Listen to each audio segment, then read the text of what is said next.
Madame, Monsieur, bonjour et merci de nous choisir pour un nouveau forum consacré au Mali. Cette semaine, le Mali à la croisée des chemins, pays coupé en lambeaux par des terroristes, des groupes terroristes, administration gangrénée, donc affaiblie, fragilisée, avec à la clé des coups d'État répétés. Le Mali se cherche et cherche de nouvelles alliances géostratégiques pour se sortir d'affaires.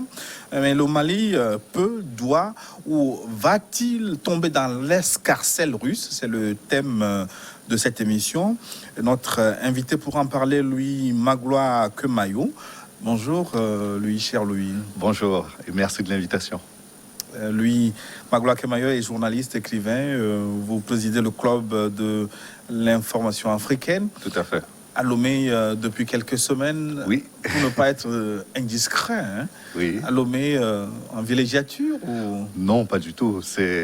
Puisque j'ai écrit un premier livre sur le Togo, il est normal qu'il y ait une suite. Et c'est pour la suite de ce livre que je suis là. Donc, je suis en résidence d'écriture pratiquement à Lomé. Un premier livre sur le Togo, vous avez parlé de la démocratie togolaise. Oui. Le titre, c'était Togo, une démocratie en construction. Je ne l'ai pas écrit seul, je l'ai écrit avec Jean-Paul Agbo Awelete. Il a été publié, absolument, confrère journaliste qui fait Focus. Et là, la suite portera bientôt, c'était aux éditions Michel Lafon. Et il y a un deuxième qui est en préparation et je pense que les lecteurs ne seront pas... La démocratie construite? Non, je pense pas. Nous ne prenons jamais ce genre de risque-là à juger les choses avant qu'elles soient complètement accomplies. Et je crois que le processus démocratique du Togo, même s'il n'est pas achevé, est quand même très encourageant par rapport à ce qu'on voit dans un certain nombre de pays. Vous avez évoqué le Mali, on ne peut pas comparer les deux sur le plan de l'architecture démocratique. Et c'est tant mieux que le Togo aujourd'hui soit passé du stade d'un pays qui était pratiquement mis à l'index à cause du coup d'État de 1963 pour devenir aujourd'hui un pays où les institutions permettent aux acteurs politiques de ne pas uniquement être soit au palais, soit dans la rue, mais de trouver des cadres de concertation comme la CENAP pour dialoguer, même quand ils ne sont pas à l'Assemblée nationale, mais qui sont déjà participés à des élections dans le pays. C'est tant mieux. Et vous me tendez une bonne perche d'ailleurs pour rebondir sur ma première question concernant le Mali. J'aurais dû dire le paradoxe malien parce que vous l'avez évoqué, le Mali était dans une sorte de démocratie avancée. Patatras surgit ce terrorisme qui coupe le pays en lambeaux et du coup on découvre la boîte de Pandore. Qu'est-ce qui s'est passé sur la démocratie malienne? C'était une démocratie surcotée. Permettez-moi dans un premier temps d'avoir vraiment une pensée. Là, je voudrais porter ma casquette de président du club de l'information africaine, d'avoir une pensée pour notre confrère Olivier Dubois, qui a été enlevé par un mouvement terroriste, djihadiste, au Mali en avril dernier, en avril 2021. Espérons que tout se passera bien pour lui. J'en profite également pour dire à tous ceux qui, comme ces terroristes-là, pensent que les journalistes sont le problème. Nous ne sommes que des messagers. On est souvent messagers des mauvaises nouvelles, mais c'est pas parce qu'on va tuer le messager ou le mettre en prison que la nouvelle qui est mauvaise deviendra bonne. Nous sommes un peu comme le thermomètre également. Si le thermomètre vous dit que vous avez la fièvre, soignez-vous, ne cassez pas le thermomètre. Donc, cette parenthèse fermée... Mais ce n'était pas surtout pour casser le thermomètre, mais c'est devenu un fonds de commerce, hein, ces enlèvements. Oui, mais c'est que quand il s'agit des journalistes, je ne veux pas dire que c'est spécial, mais c'est que ça empêche certaines personnes de faire leur travail.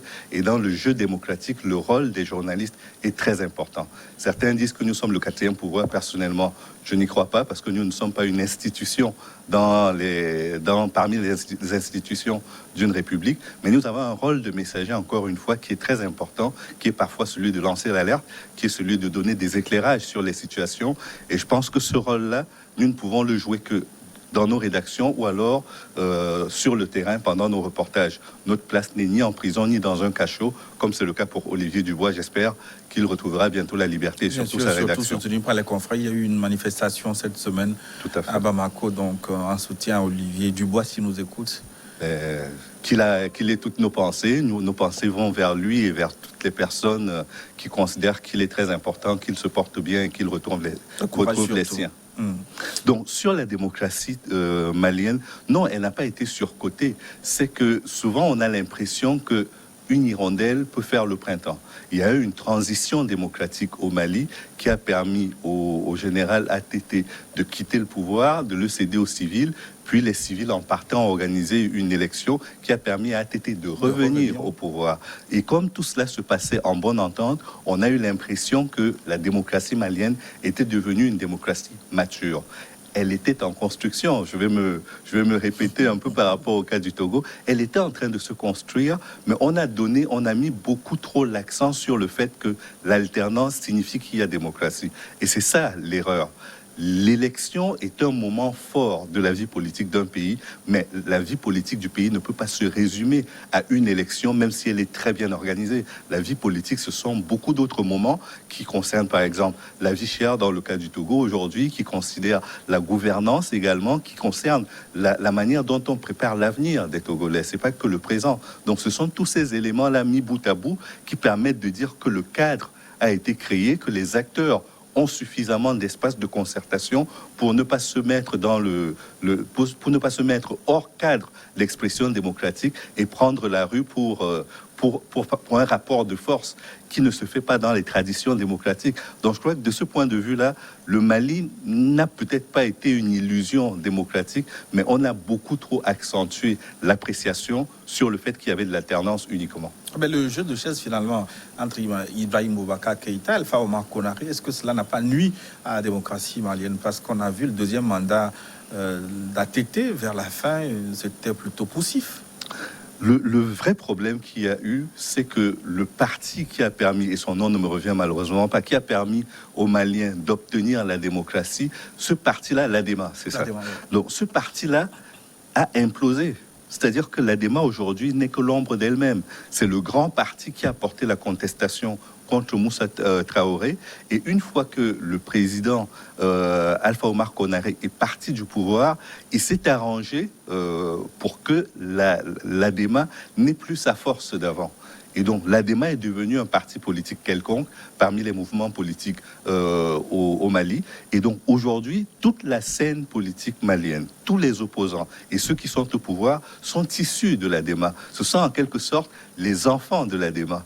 Mais ce sont des frères qui sont dans une guerre aujourd'hui pour retrouver leur puissance, qui ne sera plus jamais la même parce le mouvement est effrité. Il y a plusieurs tendances au sein de l'ADEMA. Il y a de nouveaux partis qui sont nés de l'ADEMA et tous ces partis-là n'arrivent plus à s'entendre pour avoir une vision commune, pour avoir un regard commun sur ce que devrait être le Mali aujourd'hui et demain. Et c'est ça le drame. C'est là que le souffle démocratique du Mali a commencé à tomber. Et donc, après plusieurs années, la corruption aidant, le terrorisme aidant, et surtout l'affaiblissement de la Libye avec l'assassinat de Muammar Kadhafi, le Mali est devenu ce que nous sommes en train de voir aujourd'hui, c'est-à-dire un pays ingouvernable. Mais à la tête du Mali, on peut dire qu'il y avait eu un bon casting, parce que le dernier président démocratiquement élu avant la série des coups d'État, c'est quand même Ibrahim Boubacar Keïta, qui était issu du sérail politique, qui a fait un parcours honorable. Il connaissait les institutions maliennes avant d'être porté à la tête de la magistrature. Mais comment se fait-il qu'il a connu ce sort, Ibeka? C'est que souvent, quand vous êtes dans une compétition, quand vous êtes en train de faire votre travail, si les conditions dans lesquelles vous le faites ne sont pas bonnes, il ne faut pas s'attendre à avoir un résultat miraculeux. Il a hérité d'un Mali qui était complètement détruit. C'est-à-dire que sur le plan institutionnel, il y avait peut-être des bases qui avaient été posées, mais ces bases étaient tellement vermoulues qu'il était difficile de faire quoi que ce soit avec. En plus, le pays était déjà divisé en deux avec le mouvement terroriste. Beaucoup ont cru qu'il aurait l'autorité, voire l'autoritarisme nécessaire pour réconcilier les frères ennemis, notamment les Touaregs au nord et le reste du pays au sud. Malheureusement, il n'a pas pu le faire parce que c'est difficile. C'est difficile dans ces conditions-là, quand on n'a pas les moyens, quand en face, on a des adversaires qui sont des terroristes, qui ont des moyens militaires et financiers beaucoup plus importants que tous ces pays du G5 réunis. Je ne sais pas comment on peut obtenir des résultats probants. Et que ce soit avec le concours de la France, de l'Union européenne ou de n'importe quel autre partenaire, la zone est quand même sur le plan géographique très heurtée. C'est une zone très accidentée que les terroristes maîtrisent, que leur soutien maîtrise et sur laquelle il est difficile d'obtenir des résultats. N'oublions pas que le Mali, c'est quand même plus d'1 million de kilomètres carrés, donc c'est une superficie qui est très importante. Et au-dessus du Mali, entre le Mali et l'Algérie, il y a une zone de no man's land qui est encore plus grande que le Mali et où s'effectue beaucoup de trafic. Les trafics de migrants qui sont en route vers la Méditerranée, puis l'Europe, le trafic des produits manufacturés, notamment les cigarettes, et le trafic de drogue, pour ne citer que ces trafics-là. Donc ça rapporte beaucoup d'argent, et quand vous y ajoutez tout l'armement qui a été déversé en Libye pour aider ceux qui voulaient renverser Kadhafi à prendre le pouvoir, et que cet armement-là est aujourd'hui utilisé par les rebelles, les djihadistes qui sont au Mali et opèrent dans tout le Sahel, vous avez un rapport de force complètement disproportionné entre les États et les terroristes. Donc il y a un ensemble de facteurs convergents qui ont finalement conduit à l'effondrement du Mali, on peut dire. Oui, et je ne sous-estime pas non plus la mauvaise gouvernance, parce que quand on a cité tous les facteurs externes, il faut quand même revenir à la responsabilité des Maliens également. Ce qui s'est passé en Libye, ils n'en ont pas été responsables. Ils n'y étaient pour rien, on ne leur a pas demandé leur avis. Mais ce qui s'est passé chez eux, avec la gestion de la crise Touareg, avec également la gestion des otages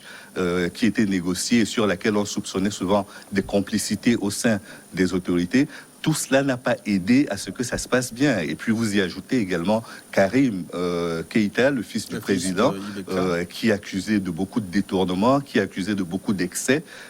Tout cela contribue à démoraliser les troupes qui n'étaient pas très bien équipées. Ça contribue également à ne pas donner une très bonne image du pays, de son sérieux dans la lutte qu'il avait contre les mouvements djihadistes.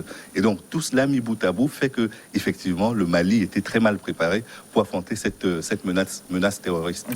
L'émission va porter principalement sur les velléités d'alliance avec les Russes. Mais cela, nous allons en parler profondément dans la seconde partie. Mais pour la première, là, je voudrais comprendre pourquoi les Maliens d'un côté, les Français de l'autre, et au milieu, les forces internationales portées par l'ONU, ce groupe n'est pas arrivé à faire face efficacement au groupe djihadiste. Non, il ne faut pas dire qu'il y a un échec. Parce que si vous prenez d'autres pays qui ont fait face à ces menaces-là, il y en a un qui est très symbolique, c'est l'Afghanistan. On n'a jamais gagné une guerre contre les terroristes. Parce que vous avez d'un côté des armées constituées, conventionnelles, qui luttent comme on le fait normalement en étant sorti d'une école de guerre. Et en face d'eux, vous avez des gens qui font de la guerre asymétrique. Ils ne sont pas en tenue militaire la plupart du temps. Ils ont des armes qui sont parfois meilleures que celles des armées qui sont en face. Et il est difficile de les saisir. Surtout quand le relief est heurté, comme c'est le cas dans le Sahel, c'est très difficile de les vaincre. Donc il faut gagner sur le plan militaire, mais surtout gagner sur le plan civil et social, économique, dans ces pays-là. Parce que si vous restaurez l'autorité de l'État, si vous arrivez à apporter tous les services dont les populations ont besoin, que ce soit l'eau, que ce soit l'éducation, que ce soit la santé, que ce soit la sécurité, qui est quand même l'une des missions régaliennes des gouvernements, si vous arrivez à apporter cela, vous créez un rapport de confiance avec les populations et elles vous aideront à repousser les ennemis. Mais quand vous n'êtes pas capable d'apporter cela et qu'en face, il y a des rebelles, des djihadistes, tout ce que vous voulez, qui arrivent à donner l'impression aux populations que même si elles n'ont pas d'argent, elles peuvent en obtenir en les aidant à accomplir leurs actions funestes et qu'à côté de ça, elles sont protégées. Elles ont un service social en quelque sorte à travers les djihadistes, là où le présent et là où les autorités gouvernementales sont absentes. Il est difficile de gagner le combat parce que vous gagnerez, vous repartirez et ces populations resteront en prise avec les djihadistes, avec les terroristes. Vu que vous ne serez pas là, les populations devront collaborer avec elles ou mourir. Et donc, puisqu'elles préfèrent généralement vivre, elles collaborent plutôt. Ce que le président français Emmanuel Macron a dénoncé ces dernières semaines en pointant du doigt ce qu'on peut appeler l'irresponsabilité des pouvoirs publics sur place là-bas au Mali.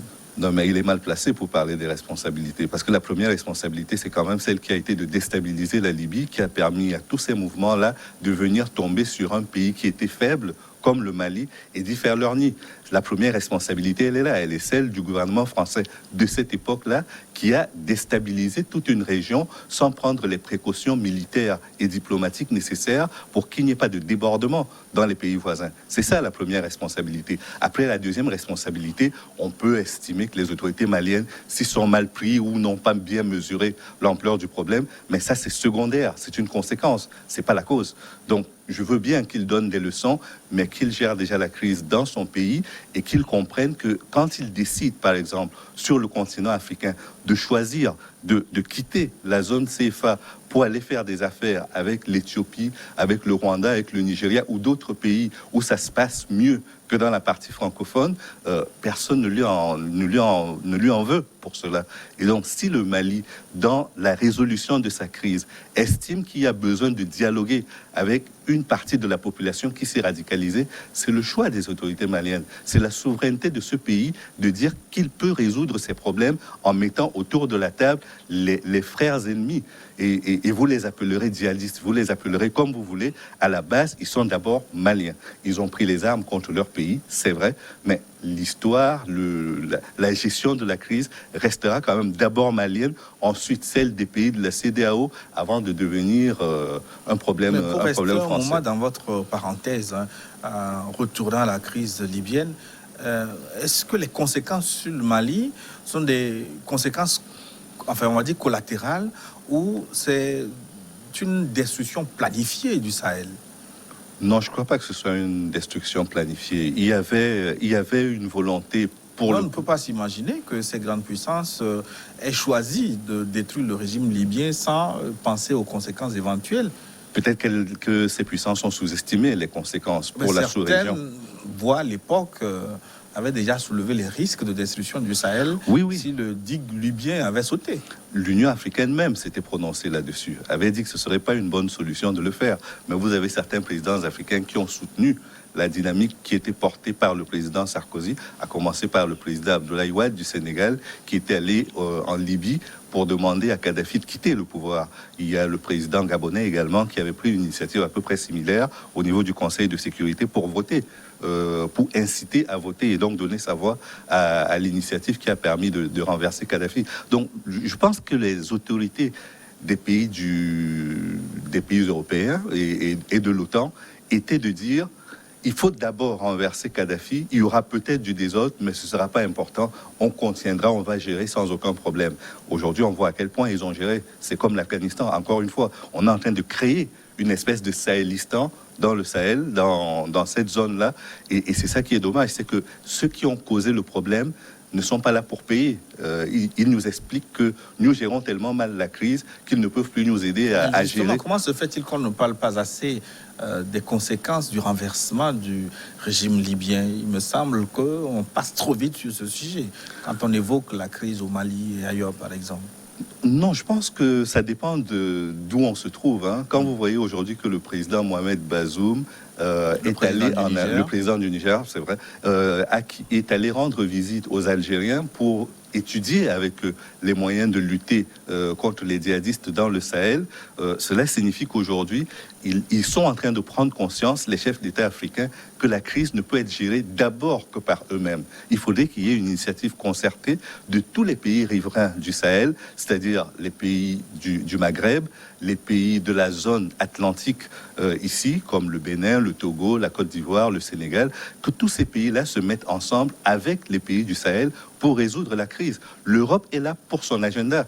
L'Europe est là pour éviter que les éventuels terroristes qui souhaiteraient, ce n'est pas encore établi, remonter vers l'Europe pour y accomplir des attentats, ne puissent pas le faire et donc mettre en difficulté la sécurité de l'Europe. Ça, c'est l'agenda de l'Europe. Le deuxième agenda, c'est d'assurer la sécurité de leurs ressortissants et de leurs biens, c'est-à-dire les entreprises européennes, françaises, allemandes et autres, qui sont installées dans ces zones-là. Ça, c'est leur agenda à eux. Quel est l'agenda des pays du Sahel? Je voudrais bien le savoir. Mais le même Bazoum est allé en France aux côtés d'Emmanuel Macron. En tout cas, il a parlé aux côtés d'Emmanuel Macron. Il ne lui a pas dit toutes les vérités sur le cas libyen. Il a préféré allumer les colonels maliens qui ont selon lui, désister Non, du front il y a eu pour venir s'installer au Palais Koulouba. Alors, il y a eu ce sommet avec les chefs d'État du Sahel, dont Mohamed Bazoum était là, auquel le président Bazoum a pris part. Il était le seul à Paris, c'est vrai, mais n'oublions pas que la veille, il y a le président tchadien, Mahamat Déby Itno, qui est venu pour préparer ce sommet, justement. Par la suite, il est rentré au Tchad, mais je crois qu'ils ont dans leur conclave... je ne veux pas deviner ni imaginer ce qui s'est passé, mais je suis à peu près certain qu'ils se sont dit certaines vérités qui sont peut-être agréables à entendre ou pas, mais au moins ils les ont dites et ils ne sont pas obligés de le répéter devant les micros. Vous le répétez, parce que j'ai entendu quelquefois Idriss Déby père évoquer le cas libyen comme conséquence de ce qui se passe. Ils en ont tous conscience, à commencer par le président Macron. Ne pensez pas qu'il ne le reconnaît pas. Rappelez-vous, la première fois qu'il est venu à Ouagadougou et qu'il s'est exprimé à l'université, son propos, lorsqu'il s'adressait à la jeunesse africaine, c'était de leur faire comprendre que des erreurs ont été commises. Et parmi ces erreurs, il y a cette intervention en Libye qui a fait renverser Kadhafi et qui a déstabilisé tout le Sahel. Il en est tout à fait conscient et il le reconnaît la plupart du temps. Mais une fois qu'il l'a reconnu, il faut aussi le placer dans son contexte national. C'est que dans un an, il ira aux élections pour la présidentielle. Son parti a essuyé beaucoup de revers sur le plan électoral ces derniers temps et il n'est pas certain que lui-même il remporte les élections. Donc son discours sur le Sahel tient compte également de la position des Français. Beaucoup de Français aujourd'hui sont pour que leur pays quitte le Sahel, qu'il n'y ait plus cet engagement militaire, parce qu'il y a une cinquantaine de soldats français qui sont tombés sur le front et qu'on n'a pas l'habitude en France d'avoir des campagnes militaires. Depuis la guerre d'Algérie, il n'y a pas eu de campagne militaire dans laquelle la France a perdu autant d'hommes. Donc l'opinion est contre la présence. Et donc le président Macron est en train de gérer quelque chose qui est très compliqué pour lui, c'est-à-dire respecter ses engagements au Sahel et puis respecter également l'opinion générale sur le territoire français qui est plutôt pour un départ de l'armée. D'ailleurs, il a dit que l'armée resterait, qu'elle ne collaborerait plus avec les autorités maliennes, puis il est revenu sur cet engagement-là pour dire on reprend la coopération avec le Mali, on réduira nos effectifs, on fermera les bases militaires et cela prendra à peu près un an. Mais je pense que le gros problème pour Emmanuel Macron aujourd'hui, c'est d'être à la fois sur le plan moral dans la réparation du tort qui a été fait à la Libye et au pays du Sahel, mais également résoudre l'équation de son éventuelle réélection dans un an. Est-ce que vous souscrivez pour les théories complotistes, ou tout au moins, est-ce que vous les comprenez, les théories qui tendent à faire croire que les forces occidentales sont au nord du Mali, déstabilisées pour exploiter des ressources financières et minières? Je ne pense pas qu'elles ont besoin de ça pour exploiter les ressources minières. La France est dans ces pays-là depuis le temps de la colonisation à exploiter et continue d'exploiter. Est-ce qu'elle a besoin d'engager une guerre et de dépenser plus d'1 milliard par an pour exploiter le Mali? Je ne le pense pas. Mais qui paie l'ardoise? Non, de toute façon, la France exploite. Ça, c'est une évidence. Ce qu'ils avec ou sans guerre? Avec ou sans guerre, elle a les moyens d'exploiter. Si elle veut exploiter illégalement, elle le fait sans aucun problème. Il n'y a pas de contrôle, de mon point de vue, suffisant pour empêcher la France de faire ce qu'elle veut dans ces pays-là. Donc, je ne suis pas certain qu'elle mette 1 milliard à déstabiliser là où elle pourrait gratuitement se servir. Donc, pour moi, cette analyse-là sur la déstabilisation pour les ressources minières, elle ne tient pas beaucoup la route. Il est possible qu'il y ait des militaires qui se comportent mal parmi les soldats français. Ça, c'est pas exclu. Mais je ne pense pas que ce soit une démarche institutionnelle de l'État français de déstabiliser pour ensuite exploiter. Les théories complotistes disent également que les forces françaises ou occidentales sont complaisantes vis-à-vis des colonnes djihadistes. Est-ce que vous comprenez ce faible engagement de ces militaires également sur place qui tendent à concilier un peu, en tout cas, ou à être tolérants vis-à-vis des groupes terroristes? Ces groupes terroristes, encore une fois, ont tué plus de 50 soldats français. S'il y a de la complaisance dans l'assassinat des soldats français de la part de l'État, ça peut arriver, mais je pense que c'est... Non, je n'y crois pas. J'ai du mal à y croire. En revanche, ce qui est certain, c'est que au début de l'engagement, la France avait des otages dans le nord du Mali qu'il fallait faire libérer. et elle a négocié avec les Touaregs, a même empêché l'armée malienne d'entrer dans certaines villes du nord du Mali après leur libération, parce que c'était un engagement pris vis-à-vis des Touaregs de longue date. Et donc pour cette raison-là, oui, on a accusé la France d'être complaisante vis-à-vis des Touaregs du Nord et de participer en quelque sorte à la division du pays et à devenir une armée d'occupation dans le nord du Mali. Ça, ce sont des critiques que j'ai entendues et qui peuvent, quand une armée est présente depuis trop longtemps, être entendues par tout le monde. Mais ce qui est certain, et je continue de le penser, la France n'a pas besoin d'engager une opération de déstabilisation militaire pour exploiter ces pays-là. Je voudrais rentrer dans une parenthèse que vous venez d'ouvrir, c'est la gestion des otages, surtout occidentale au nord du Mali. Est-ce que vous ne pensez pas que la gestion, tout au moins le paiement de ces rançons, est un mécanisme pour nourrir la rébellion? Parce que finalement, avec ces rançons, les terroristes s'achètent encore beaucoup d'armes plus facilement et reviennent plus forts pour combattre. Chaque pays a sa doctrine par rapport aux otages qui sont pris. Vous prenez les Américains, ils ne payent jamais. Vous prenez la plupart des pays occidentaux ou dits développés, ils ne payent pas. Mais la France a cette politique qu'elle est en train de remettre en question, mais de façon très discrète, de dire on ne paiera plus. On s'arrangera pour que les services spéciaux aillent récupérer les otages et les ramener en France sans qu'on ait à payer quoi que ce soit. Et puis officiellement, la plupart du temps, la France ne reconnaît pas qu'elle a payé.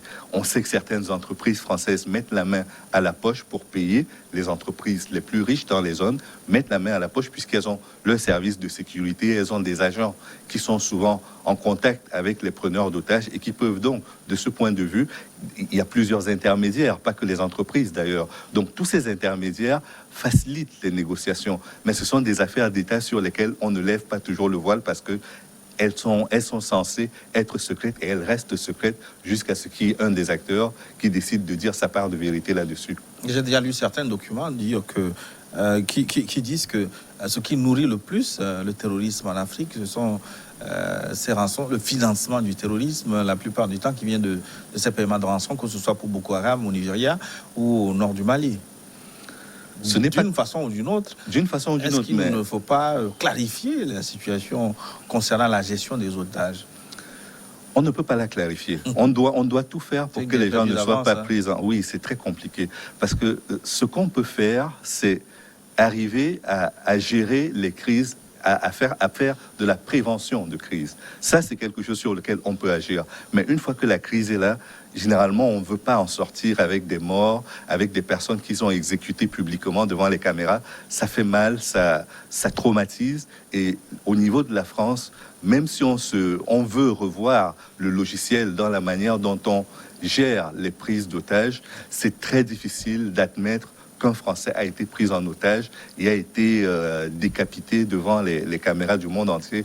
Ce serait pas bon pour le gouvernement, ce serait pas bon non plus non, je crois que ce serait pas une bonne solution. Ouais. C'est pour ça qu'il y a une forte hésitation pour savoir si on paye ou pas, et qu'après il y a des circuits parallèles qui permettent de faire que l'État ne soit pas en première ligne dans les négociations, même si des cellules de crise sont créées pour écouter les familles, pour leur dire à quel niveau les négociations sont faites, au niveau diplomatique d'abord, puisque ce sont les ambassades sur le terrain qui s'occupent de cela, et qu'après elles rendent compte à la cellule de crise, au ministère des Affaires étrangères en France, ainsi qu'à l'Élysée. Quoi qu'il en soit, les forces françaises de l'opération Barkhane, dont on vient de siffler la fin, ces forces sont critiquées dans certains milieux, surtout auprès de la jeunesse. Vous avez vu, il y a beaucoup de mobilisations, que ce soit au Mali ou ailleurs, appelées au départ des forces françaises du Mali. Est-ce qu'il faut comprendre, parce que vous n'êtes pas d'accord là-dessus, que ces forces ne font pas un mauvais job, selon vous, mais c'est quoi le problème? Ce sont les forces armées maliennes qui n'arrivent pas à occuper le terrain libéré par les Français ou... C'est quand une intervention militaire commence à durer, elle crée ce ressentiment que l'on a aujourd'hui au Mali. Les Français ont duré beaucoup trop longtemps. Sur la première opération qui s'était bien passée sous François Hollande, on a vu que le président français ainsi que son épouse et toute sa délégation avaient été accueillis comme des libérateurs parce que l'opération avait été réussie. Elle avait été rapide et réussie. Et donc, toute la nation malienne en a été reconnaissante vis-à-vis de la France. Mais là, on a une deuxième opération qui dure plus longtemps et sur laquelle on a du mal à évaluer les succès de la part de l'armée française. Parce que l'armée française n'est pas la seule engagée. Il y a la MINUSMA également qui est présente. Il y a la mission des Nations Unies. Il y a la mission de la CEDEAO. Il y a plusieurs missions qui sont présentes sur le terrain. Et donc la France... Maintenant, le G5 Sahel. Et maintenant, le G5 Sahel qui a été constitué, pour moi, c'est quelque chose qui ne devrait pas exister.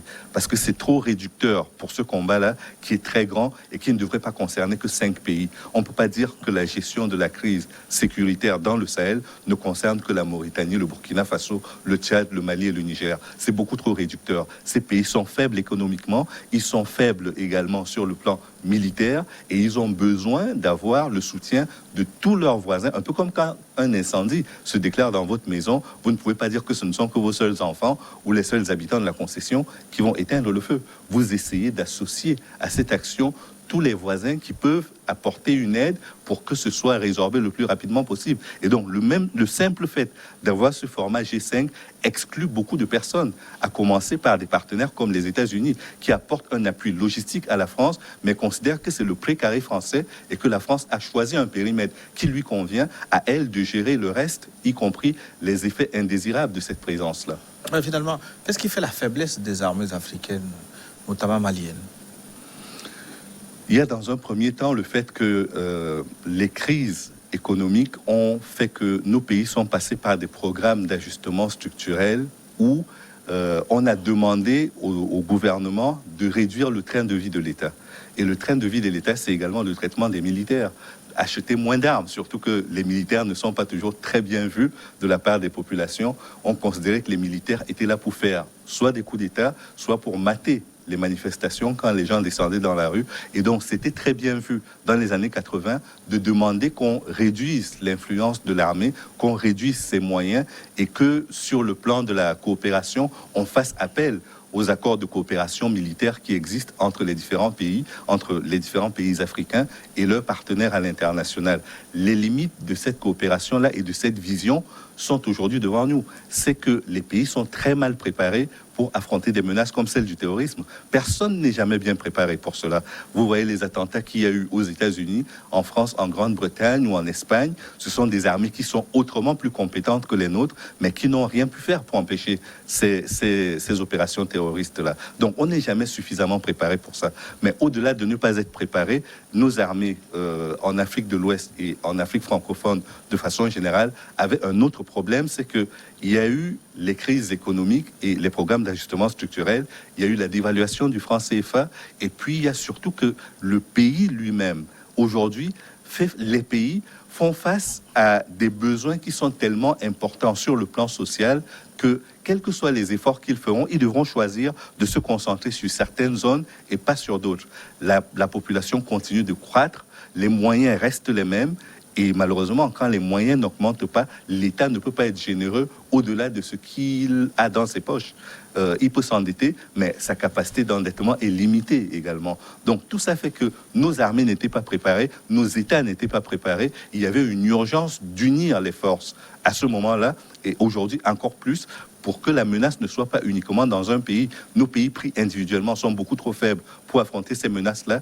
Il faut qu'ils le fassent dans le cadre d'unions comme la CEDEAO ou l'Union africaine qui permettent de mutualiser davantage. C'est d'ailleurs l'un des avantages qu'on trouve au franc CFA, c'est que quand vous avez moins de devises dans un pays, la zone pratique la solidarité qui permet de couvrir le déficit de ce pays-là. Ça doit être la même chose sur le plan militaire, c'est que s'il n'y a pas des moyens pour l'un des pays d'affronter la menace, il faudrait que les autres pays autour apportent leur concours pour qu'il n'y ait pas de maillon faible dans la chaîne. Ben, vous dites qu'il n'y a pas beaucoup de moyens, mais il est régulièrement signalé des cas de malgouvernance, de mauvaise gouvernance des armées africaines, notamment au Mali, où les dépenses ne sont pas bien contrôlées, les cas de corruption ont été avérés. C'est contradictoire. Non, c'est pas manquer de moyens et mal gérer. Vous pensez que quelqu'un qui ne gagne pas un salaire mirobolant ne dépense pas mal son argent? Ça peut arriver. Il peut arriver que quelqu'un gagne 50 000 francs CFA et qu'avant la fin du mois, ne tenant pas compte de ses capacités réelles de paiement, elle soit endettée parce qu'elle n'a pas su gérer son argent. Que vous ayez 50 000 à la fin du mois ou que vous en ayez 3 milliards, si vous gérez mal, vous gérez mal. Et donc, vous aurez des problèmes de gouvernance. C'est la même chose pour le Mali. Oui, mais qu'est-ce qui amène ces cas de mauvaise gouvernance, surtout dans des situations où on est face à des ennemis qui progressent chaque jour, on est devant des urgences qui amènent à, on va dire, rationaliser les moyens pour pouvoir faire face à la situation? La faiblesse des êtres humains. À l'Église, on nous dit que l'esprit est fort, c'est la chair qui est faible. Je le répète, ça peut paraître trivial, mais oui, malheureusement, la tentation face à l'argent, les gens ont souvent des tentations auxquelles ils ne résistent pas. Et c'est ce qui se passe avec certains gouvernants, c'est qu'on leur confie de l'argent pour une mission, ils dépensent l'argent, mais la mission n'est pas accomplie. On peut leur en vouloir, mais s'il n'y a pas des moyens de contrôle et surtout s'il n'y a pas de moyens de coercition, une fois qu'on a constaté cette mauvaise gouvernance-là, le mauvais comportement continuera et se perpétuera. Oui, certains évoquent aussi, en préparant cette émission, j'ai discuté avec quelques-uns qui ont évoqué aussi cette double vitesse imposée dans les armées, surtout africaines, ou peut-être ailleurs, mais beaucoup plus dans les armées africaines, où d'un côté, vous avez des unités spéciales qui ne s'occupent que du président de la République, qui sont grassement nourries, alors que de l'autre côté, vous avez les enfants de troupes taillables, les corvéables à merci, qui manquent des moyens, mais qui sont appelés à être au front. Oui, je ne sais pas quoi vous répondre à ce sujet-là, parce que quand la sécurité de l'État est en jeu, la plupart du temps, on s'arrange pour que cette sécurité-là soit bien tenue, qu'il n'y ait pas de faille dans le dispositif sécuritaire. Mais après, quand on a un pays qui est grand ou que les menaces sont importantes, on ne peut pas être présent partout. On fait des choix, et les choix qui peuvent être discutables, comme celui que vous avez évoqué, de mettre l'ampleur sur certaines forces de sécurité plutôt que sur d'autres. Oui, le Burkina a connu ce problème avec le RSP et le reste de l'armée. Le RSP, finalement, qui a été dissous. Oui, mais très honnêtement, je n'ai pas les mots pour vous répondre. Je constate simplement que ce sont des choix qui sont discutables à la fois sur le plan moral et sur le plan éthique. Mais ce sont des décisions qui sont prises par les autorités en place. Ce n'est pas à moi de dire si elles sont bonnes ou pas. Nous constatons tous que par moment, elles produisent des résultats qui sont très contestables et qui sont contre-productifs par rapport à ce que les personnes attendaient, notamment les populations. C'est tout ce que je peux ajouter. Finalement, d'autres disent également que l'affaire du terrorisme n'est pas une question à confier à l'armée, qu'il faut des forces de police beaucoup plus fortes, alors que dans nos pays, il me semble que la police, c'est souvent le parent pauvre des forces de défense, des forces de sécurité. Nous avons des polices extrêmement faibles. Non, c'est-à-dire il faut pas confondre les missions. Hein. C'est-à-dire qu'il y a la mission de sécurité qui revient à l'armée et il y a le maintien de l'ordre qui revient à la police. Oui, justement, l'hypothèse de ceux qui prennent cette fuite, c'est que si le maintien d'ordre est bien assuré, on peut éviter, par les renseignements, par l'anticipation, on peut résoudre une grande partie des problèmes de terrorisme. Non, c'est-à-dire il ne faut pas que les deux soient en compétition. C'est pas l'une ou l'autre. C'est pas ou le maintien de la paix ou la sécurité. Ce sont les deux qui doivent marcher et marcher normalement. Vous prenez le cas de la Tunisie, par exemple, qui avait fait le choix, comme ces personnes le souhaitent, d'avoir une police très forte et un renseignement très fort au détriment de l'armée. On a vu comment le pays est tombé en lambeaux en très peu de temps après la chute de Ben Ali. C'est que l'armée n'était pas assez puissante à cette époque-là pour jouer son rôle. La police l'a fait, elle a été débordée, et après il fallait que l'armée prenne le relais, mais l'armée n'était pas suffisamment préparée. L'armée n'avait pas suffisamment été investie pour ce type de mission-là. Et donc, on a vu le résultat.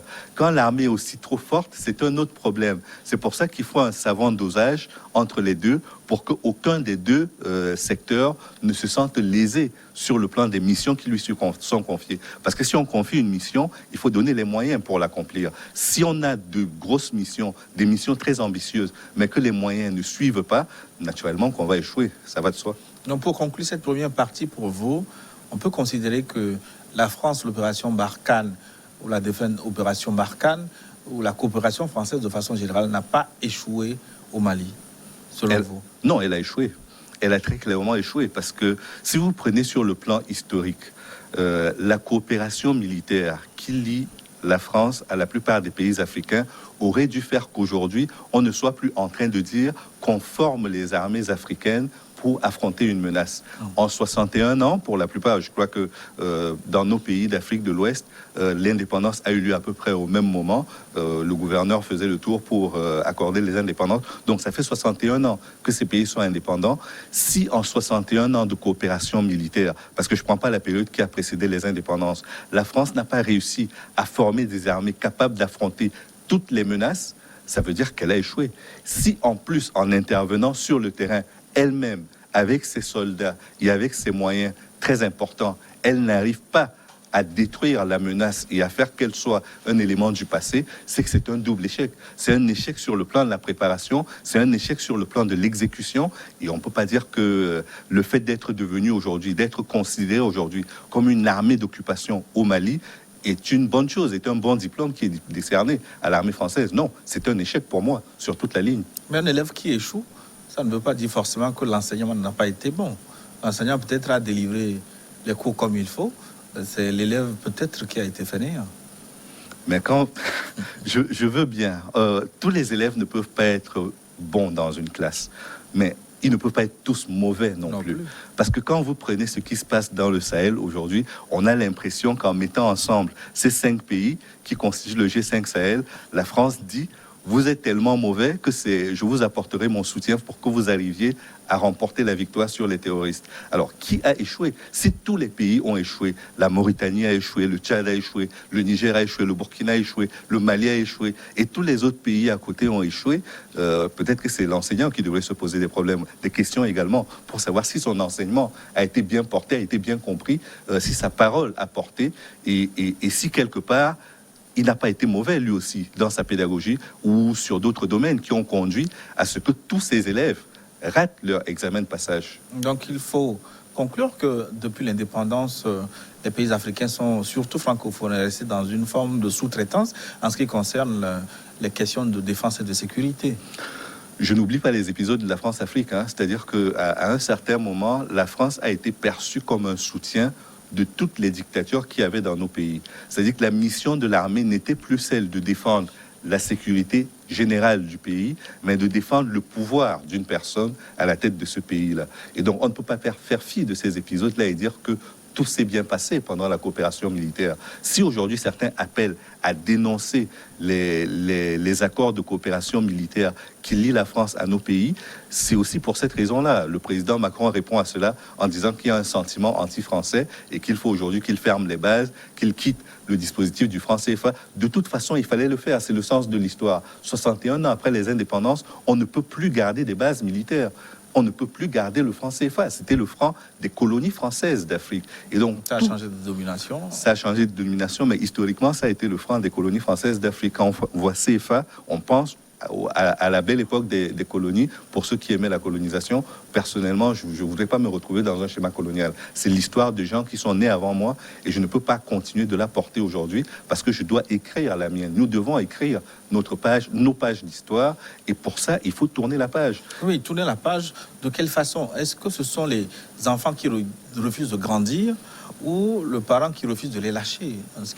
Quand on veut analyser les relations France-Afrique ou Afrique-France, ce sont les relations à la fois Afrique-France et France-Afrique, parce que vous prenez le sommet qui est la conférence des chefs d'État d'Afrique, qu'on appelle communément le sommet Afrique-France. Désormais, on dit Afrique-France, ce n'est plus France-Afrique. Mais de l'autre côté, dans la manière de gérer au quotidien, on sent qu'il y a encore beaucoup de sentimentalisme dans ce rapport-là, ce qui n'est pas sain. Parce que la France-Afrique d'avant, certes, elle a changé de nature, elle a changé de visage. Ce ne sont plus à l'Élysée les gens qui dirigent une cellule secrète ou plus ou moins secrète à l'Élysée qui choisissent les dirigeants et choisissent la manière dont ils vont gouverner leur pays. Mais aujourd'hui, les entreprises françaises ont pris le relais et sont devenues très puissantes dans les rapports qui peuvent lier nos pays à eux.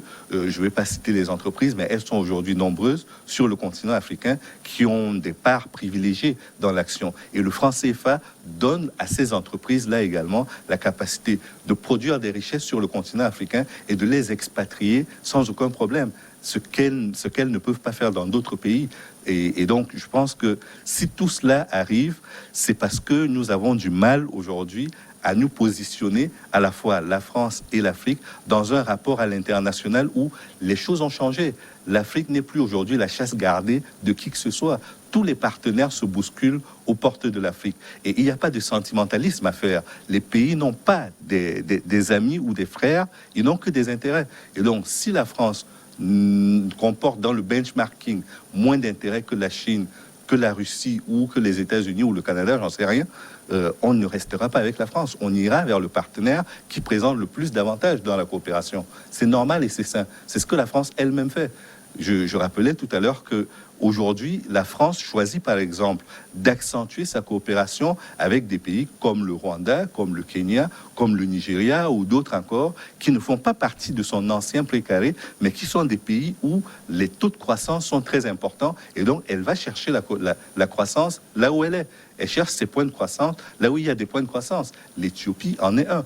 Donc, pourquoi nous, on devrait s'enfermer dans un rapport avec exclusivement la France, alors qu'on peut en trouver d'autres, comme la Chine, comme la Russie, encore une fois, ou d'autres partenaires qui apportent plus que la France. Donc, la synthèse que je tire de ce que vous venez de dire, la France, avec son opération Barkhane au Mali, c'est tout sauf un succès. Et donc, il faut tirer toutes les conséquences.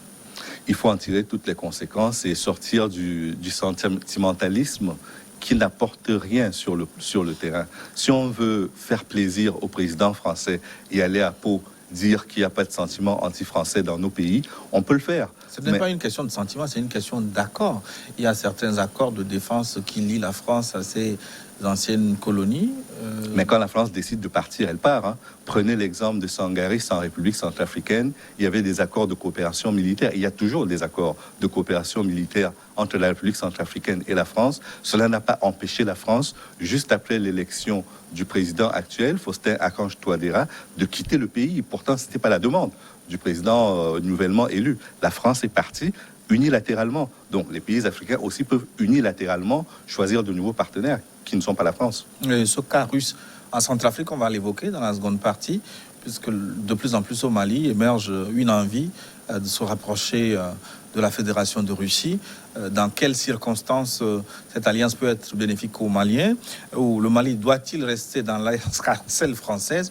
On va reparler de ces différents aspects dans la seconde partie de New World Forum. Merci à Louis Magloire Kemayou d'être avec nous. Nous allons marquer une pause pour une nouvelle édition du journal. Dans 10 minutes, nous nous retrouvons pour la seconde partie de New World Forum. À tout de suite.